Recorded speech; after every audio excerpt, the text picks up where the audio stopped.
Boom! What's up, guys? Great to see you. Or I'm supposed to say you, not guys, no plurals. Why? You're supposed to talk to them like they're like individuals. Oh, that's a YouTube rule. Yeah, I didn't know that. It's a YouTube rule. Okay, no plurals. No plurals. It's one person at the end of the camera, so got it. No plurals allowed in this interview. I got it. Thank you for teaching me so much. Oh. Okay, well, first off, dude, I wanted to, I had like a whole like series of questions like in my mind. And here we are. Oh, here we are. So, weird, but we are here to mastermind about an influencer mastermind. I'm feeling slightly awkward right now, and I want to know, why shouldn't we feel guilty? Why does Ryan Moran not feel guilty? There's no guilt in being a capitalist. So there's no guilt here.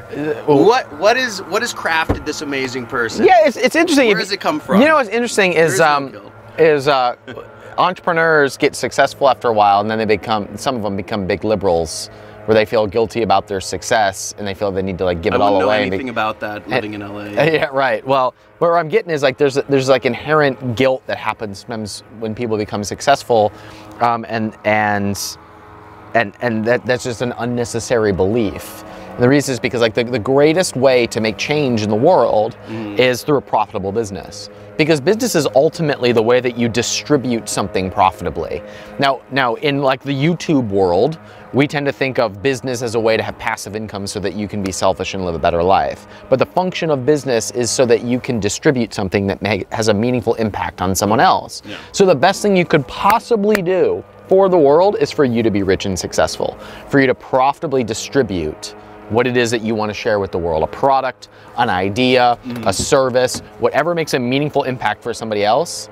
Like that is your greatest gift to the world, and you should be able to do it profitably. And the more profitable it is, the more good you are able to contribute to the world. And so there's no need to be guilty about that. So here's by the way, guys, this beautiful, I don't know if there's, I'll throw in some B-roll afterwards, but we're at Ryan's lake house right here this for B-roll. Austin, Texas.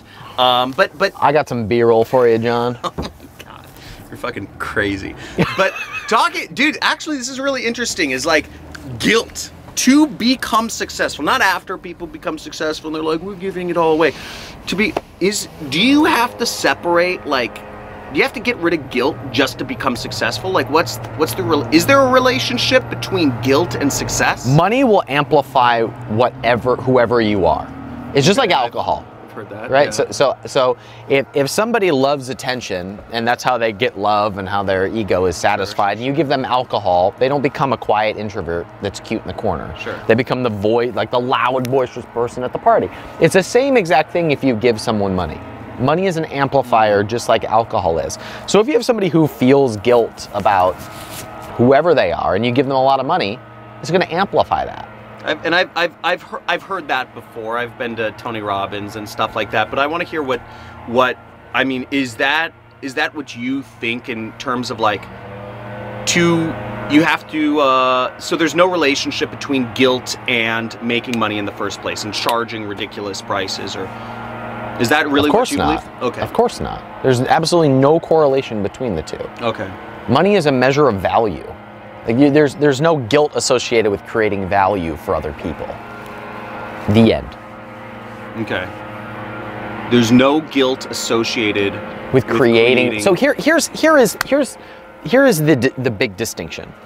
You either believe that there's a fixed amount, and by me having this over here, you can't have it, or you believe that by me having this thing over here, it actually makes it easier for you to get it. So I do you either a bad thing by having this thing, because it prevents you from getting it, or it makes it easier for you to have your thing because I've created a new path and changed your beliefs. You tend to either believe one or the other. Yep. I believe the other. I believe that there's abundance. And the only evidence we need is to look at the world 100 years ago. We have longer lifespans, we've solved more problems, we have higher standards of living. In fact, the lowest of the low in first world countries live better lives than rich people a few hundred years ago. Because you don't leave your house and die from cholera. So we live vastly better lives. That's abundance. That is value. So it's not just dollars. Value is subjective. It's quality of life. And we have higher than ever before in history, no doubt. So value is simply what we measure in money, and we use that as a way to exchange that subjective value, which is increasing all the time.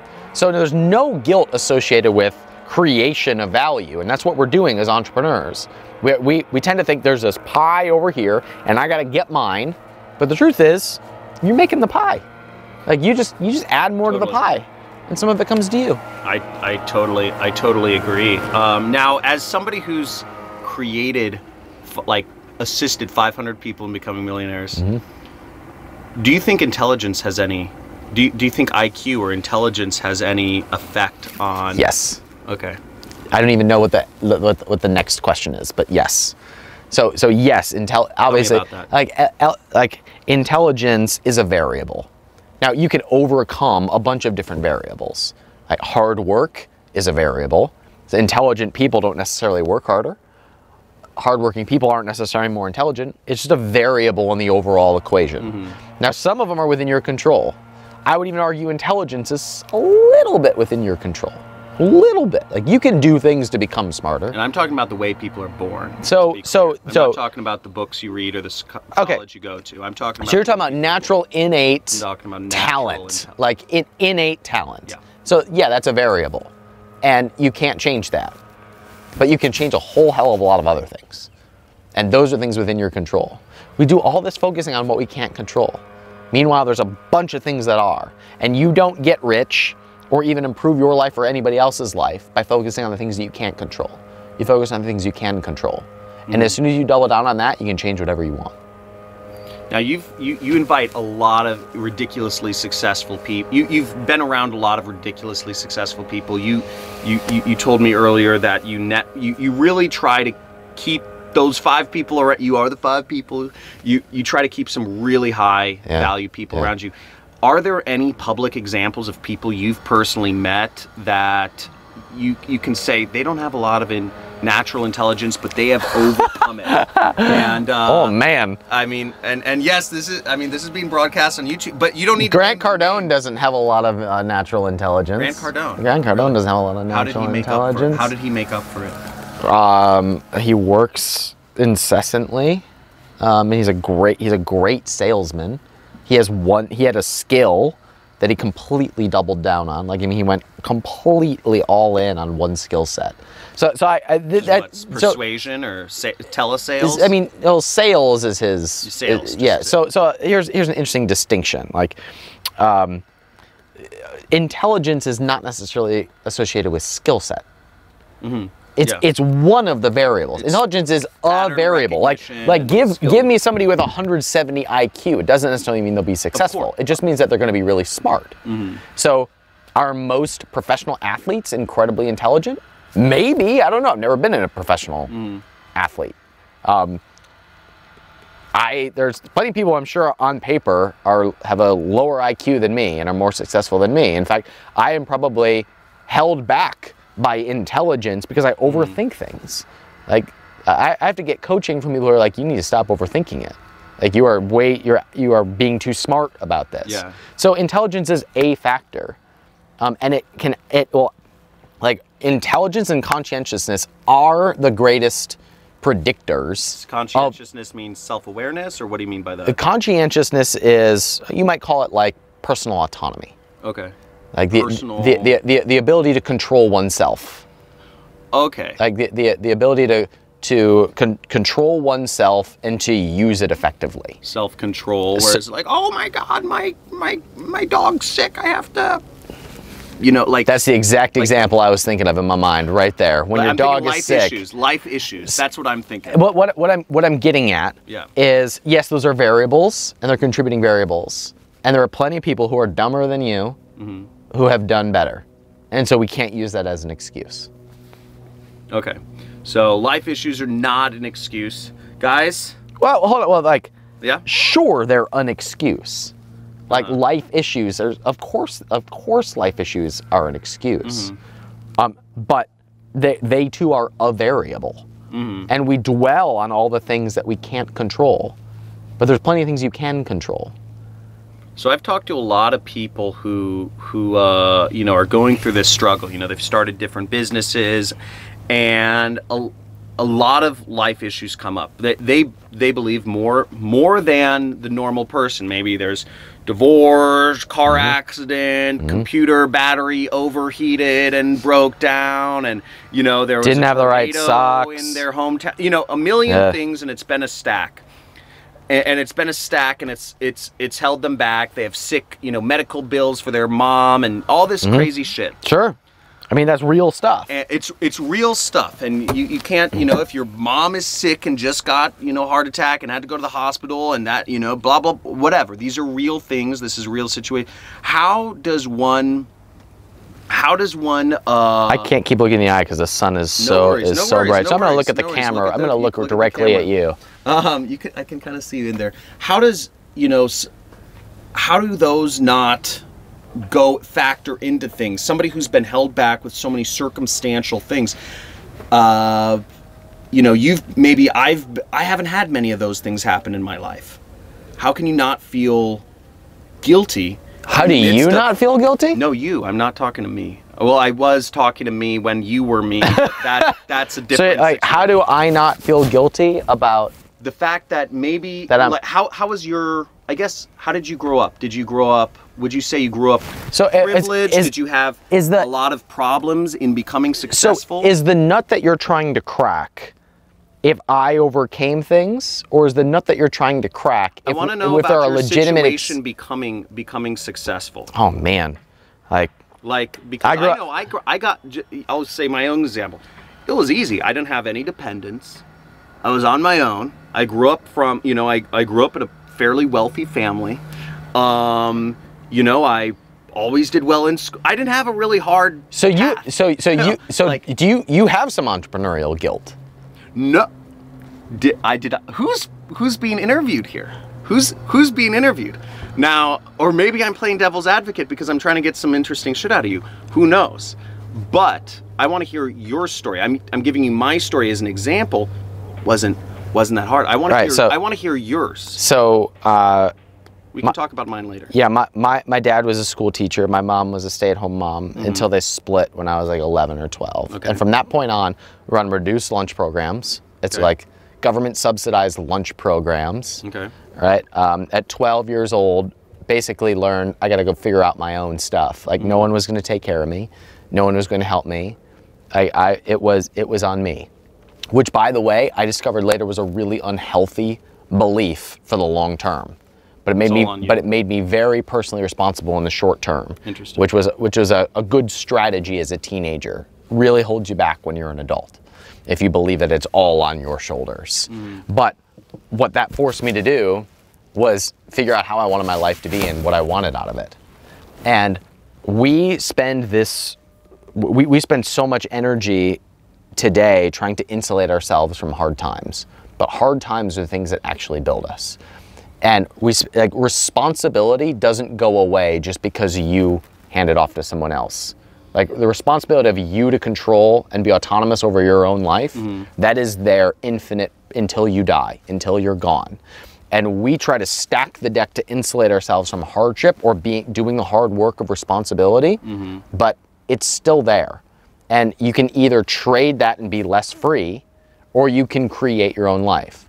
So for me, at 12, I basically became an adult. I started working at 12. What did you do? I umpired. I was a janitor at my church. Oh, shit. At 15, then started working at Dunkin' Donuts and Baskin Robbins. Maybe 14 or 15. I think you had to be 15 to get a work permit, yeah. So I was 15. In fact, I remember this kid in the computer lab, his name was Scott. This was when AOL Instant Messenger was still a thing. He was messaging with somebody, and he read it out loud. Hey, do you want to get together after school today? It was a girl that he was dating in high school, and I look, I'm like, who the hell has time to hang out after school? I didn't have an after school. I went and worked, and then I studied, and then I slept when I could, and did that through high school. Wow. And then started my first business at 18. Now, here's the good side is that made me a very hard worker. The downside, it made me very dark and lonely for a very long time. Suicidal depression, feeling like everything was on my shoulders, in an incredible darkness, right? And that's another challenge that had to be overcome. And overcoming those things is how you become the person that you are to be. That's how you uncover everything that you are. And so we spend so much energy trying to hide from that. In reality, that is the path through. We've all got it. We've all got junk. You've got junk. I've got junk. You've got junk. We've all got it. Yeah, Shinichi's got. And so the idea that we can use that as an excuse, like, yes, it's a variable, and it's also part of your uniqueness. And value is unique, inherently unique. So it's also the thing that makes you great. Okay. That's, it sounds, basically you've done a lot of hard work. You've just constantly been working. So you feel no, I mean, I would imagine it's impossible to feel guilt if you've known you've always worked since you were 12. Well, look, so these are not correlated ideas. The idea of working hard and not feeling guilty, these are separate ideas. Okay. Like you can be lazy as hell and be rich, and you still don't have to feel guilty if you've done that by producing other things that other people voluntarily want. There is no guilt associated with that. In fact, I probably feel more guilt about working too hard than I do about the money that's in the bank. Really? Yeah. That's good. Yeah, because there's an opportunity cost to how much you work. I am now in my 30s unlearning all of the hard work that I did as a teenager and in my 20s. It's funny, my family's from Indiana and Illinois, so I have that Midwestern, like, it's insane. I don't know, my parents taught me to be so hardworking, and it's just like, if you're not working hard, you're doing something wrong. Yeah, that served them up to a certain point. Exactly. Doesn't mean it has to serve you. What part of Indiana? Portage, the north. All right, cool. Steel mills. Marion, Indiana. Lived there for 4 years. Oh, really? Yeah. Anyway, go on. Whatever. Whatever, Indiana. No, it's whatever, Indiana. Like uncles who are like Jim Bob, and like, you know, it's just really. My grandpa was love Big Indiana. Bobo. My dad was Little Bobo. I loved the cornfields, man. Loved them. Funny. Love Indiana. So, okay. So basically now you're a big proponent of capital. So like. Yeah. A little bit. You only founded the capitalism conference. Right. Now, why? Right. And I remember you saying, like, why is it so important? There's lots of strategies you've used to, you know, become wealthy, and you've taught some of your stuff, and I teach people how they can start internet businesses and yada, yada, yada. But you've started Capitalism Conference not to teach a specific way to start a business, but as a way to connecting people and helping entrepreneurs or aspiring entrepreneurs. What was the point of it? Because you'd been talking about this a little bit earlier, and I actually think it's really intriguing and would like to hear more about the impetus. Yeah, so the impetus was realizing that if I really wanted to go where I wanted to go, which is my ultimate goal is to buy the Cleveland Indians. Which is so weird. He's serious, by the way. He's so weird. What's weird about buying the Cleveland Indians? Get out of my house. You're in Austin now, bro. So Whatever. You have never loved anything, Baseball. John. You don't know what love is. So I can tell you what love is if you want to know later. Stop. Cameras are rolling. Where are we going with this? I wanted to hear what the impetus behind So midget starting, porn. which is it's not a big it's not like I just don't think there's a ton of money in events. Like there's not. No, there's shit money in events. It's not right. Like, so no, the impetus was this. The impetus was this. I have this goal. Yeah. Right here. And in our world of talking about internet businesses, like that's great up until a certain point. And when you get that, you say, okay, well, who's like building a real business? I have money, I have a lake house, I have another house, I own all of this because of what I did at the Capitalism Conference. So I had built oh, interesting. I had done the internet thing, right? You can make $10,000 a month in your underwear or whatever. Yeah. Okay, great. Yeah. I wanted more out of life. Right? Well, then what? What are you after? What matters to you? What are you building that has a legacy to it? And I didn't even know how to ask those questions of myself. So in order for me to, why not? Because there was no one around me asking those questions. Like, you are who you surround yourself with. We are tribal beings. Who were you surrounded with? And are you living in Cleveland at the time, or are you living out? I was living here in Austin. And who did you? Other internet entrepreneurs who talk about hustle and grind and passive income, right? All great things. Okay, but I wanted to play a bigger game. Okay. And so to play a bigger game, I needed to get around different people. I didn't have access to those people. I did not have them, so I just paid them. Beautiful. So it's I beautiful just what money can do. I found out. Actually, this was all of my retained earnings at the time. All of my retained earnings I put onto the table. Are you serious? All of it. You're. I rolled all the dice on my first event. You're freaking crazy. I am not crazy. Are you serious? So this was my. It's nuts. It was not nuts, and here's why. So don't ever put all in. So yes, go on. So I would say it is a good investment to roll all your dice on a mentor. I just knew I couldn't pay the mentorship fee of the people I wanted to be around, but I could get them for a day. I get them for one day to all fly into Texas, and if I spent 3 days with those people and invited other people to join, maybe I could help mitigate the cost. And what are the booking fees of some of these people? I'd imagine 25 to 250K. Yeah, it's a good range. That's a good range. Okay. Yeah. So I was spending hundreds of thousands of dollars on just to get these people in. Yeah, it's not cheap. It is, and that does not factor in. And then we fed all the attendees and had like all the stuff, right? Right. So.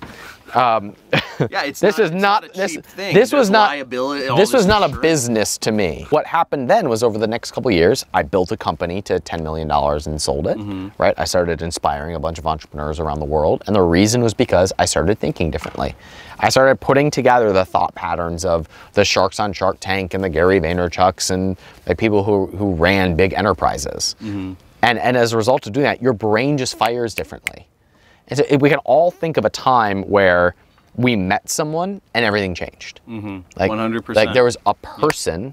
One of my buddies, Jeff Wood, says if you've hit a plateau, it's because you're missing a person, not a piece of information. Because how many times do you go watch a YouTube video, and then you're like, that was good information. What do I do now? It just becomes a longer to-do list. But when you meet a person, you change. And you're talking physically, right? Yeah, well, yeah, but I mean, biologically we change. I mean, we literally change literally. This is some trippy stuff right here. So if an alpha male dies, the second in line usually becomes alpha male, and there's a testosterone increase that literally prepares that person to become the alpha. In humans? Or in humans. In humans. In humans.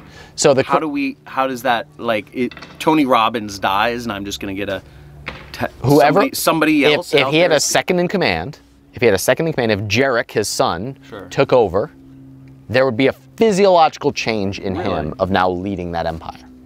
That's totally... Isn't that crazy? That's really weird. And biologically, we're wired to be like predispositioned for certain like fit in the tribe. So it is you change and you change your environment. It is a both and. So all this to say, who you surround yourself physiologically changes you. Biologically, physiologically changes you. And it changes what you think about, it changes what you normalize, it changes what your habits are. Everything is who. It's not what, it's not how, sometimes it's when, but it's always who. That, like the hack, like the hack to making $1 million is hanging out with people who make $1 million. Like that's the hack. Like, yeah, we could go through like these algorithms and like systems and all of this. You are not likely to force yourself to actually will yourself into doing those things. But if you are surrounded by people to where that is normal and natural, you just become that person. You have to. The tribe says you have to. So I, every year, just book the people that I'm scared of, or the people that challenge me, people that make me play a different game, and I bring them into Texas, and I put it all on the line for the capitalism conference, right? I make my money in other businesses. Capitalism conferences I do for me and for my people in order to play a different game. And that's why my life has changed so much in the few years that I've been doing this, and why everybody who goes to that says the same thing. Interesting. And dude, that That is all. What's funny about this is it seems so easy. Like he's like, oh, this is a hack. Oh, just surround yourself with people who are like where you want to be, or like he's saying it's a hack, but it's like it's actually a real hack. And I'm gonna just kind of parrot this. My really quick origin story is I was working for an ad agency, and this guy Chris Daigle, who's a consultant for good friend. So he invited me to the secret society mastermind group, which is this guy Neil Strauss, this author Neil Strauss has this group that it was like $50,000 or $100,000 a year, and they were having a get together at they do once or twice a year at the Roosevelt Hotel in Hollywood. They rented out the whole second floor. There's a bowling alley, a lounge, all this stuff. It's all these like uber rich, douchebag, super rich marketers. Who else can afford $100,000 a year for this like really? That's hack. You got to be a douche to be successful. Not a douche. But you know what I mean. It was Neil Strauss's group, so I understand. Yeah, but the point is, I was there and I met the guy who I felt imposter syndrome. I was like, oh my God. Every person I'm talking to, they're like, what do you do? I'm like, oh, I'm a pay-per-click manager, like analyst. Like, it was crazy. But from there, I got one client, which ended up paying me $50,000 a month. They said, oh, we'll give you $10,000 a month or a % of the revenue you create for the company. And that ended up becoming a $50,000 a month deal that lasted for years. And that was my start. But it was putting myself in this room. I was like, holy shit, I gotta get, like, how does so, dude, you're right though, the hack goes on. Now, I wanna challenge you, and I wanna say, okay, that's cool, it takes 3 months of freaking work to put on a capital. Aren't there easier ways to put yourself? I mean, couldn't you just join an investment group and probably? Couldn't you surround yourself with grizzled old deca millionaires? Probably. I wanted a very specific group of people when I started doing this. Self-help people. I mean, couldn't you just pay Tony Robbins like 100K platinum mastermind group? I mean, aren't there more efficient ways to do this than? Oh, maybe. I mean, did you not think about? You're saying like, obviously. I wanted all of those people in one room. You wanted specific people in the same room at the same time. That's what I wanted. Why so specific? I mean, because you probably could have got the same net worth or the same people in the personal development industry. You join Joe Polish's mastermind, or you join Dan Kennedy, you pay him $50K a year. Yeah, well, first of all, those are two marketers, and I didn't want to hang out with other marketers. I wanted to be around business people. I wanted to be around empire builders. And so I wanted to be around specific people. Who are those specific people, and why was it so important to have them in the same room, sure. rather than join a mastermind So 3 people that I booked for year 1 were Gary Vaynerchuk, Robert Herjavec from Shark Tank, and Grant Cardone. Wow. Right? So huge. So I'll explain why now. I could tell you my personal feelings about all of them if you're curious another time, but I've talked about that publicly. Anyway, tell me the big why, and then tell me you can Google things you learn. You can Google my name and Grant Cardone for some fun stories. But anyway, those 3 specifically, here's why. Gary Vaynerchuk has a similar goal of owning a major league or a major sports franchise. He's 10 years ahead of me. So I want to find out how he thinks differently from me. How's he 10 years ahead of you? He's 10 years ahead of me in terms of net worth and following at that time. Okay. So I want to know, okay, how does he think differently than me? And so if I spend a day with him, I think I'll be able to get 80% of how we're different.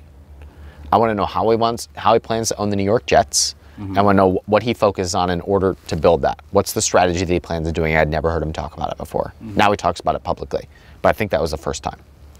I booked Robert Herjavec because Robert Herjavec is following a model that I'm really envious of, that I want to build on my route to owning the Cleveland Indians. That's the physical product. That is having a stake in a company and having a platform that makes that company grow.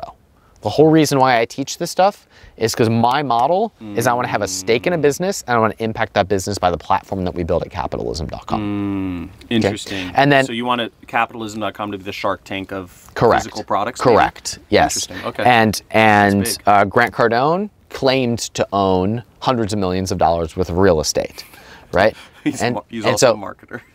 and so if that had been true, then that would have been a nice down payment on the Cleveland Indians. And he was 30 years older than me. Well, if I can reverse engineer that and start doing that now, that'd be really interesting.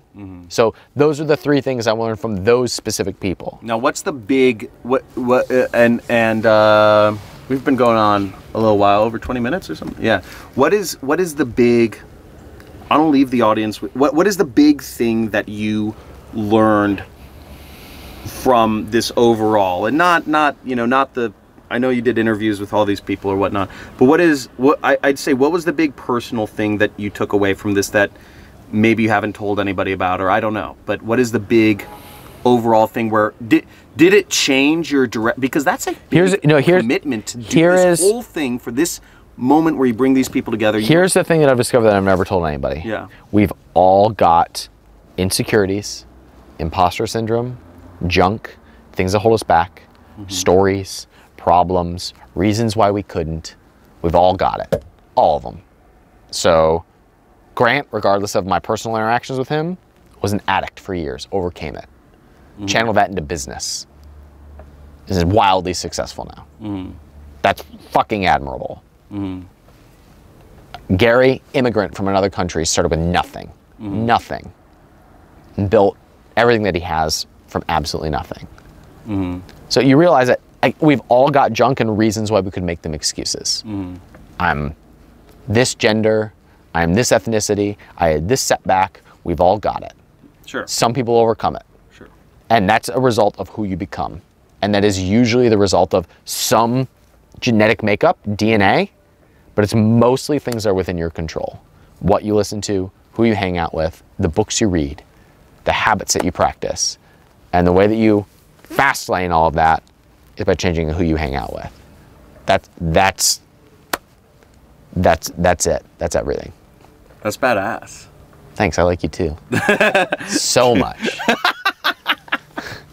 Dude, awesome. Thanks for having me over, John. Dude, my lake house. Is there anything else you want to? Here at my lake house. Here at my lake house. Just bought this new John Crestani here. Is there anything else? Yeah. Buy my stuff and subscribe to my podcast at capitalism.com. Cool. Dude, thank you so much. Dude, thanks for having me, man. This is fun. This is fun. And I love this sort of stuff. I love that. This is awesome. And I love your beard. Hey, thanks for watching the video. And if you enjoyed this and you want to see more, make sure you like, you subscribe, hit that notification bell, or comment.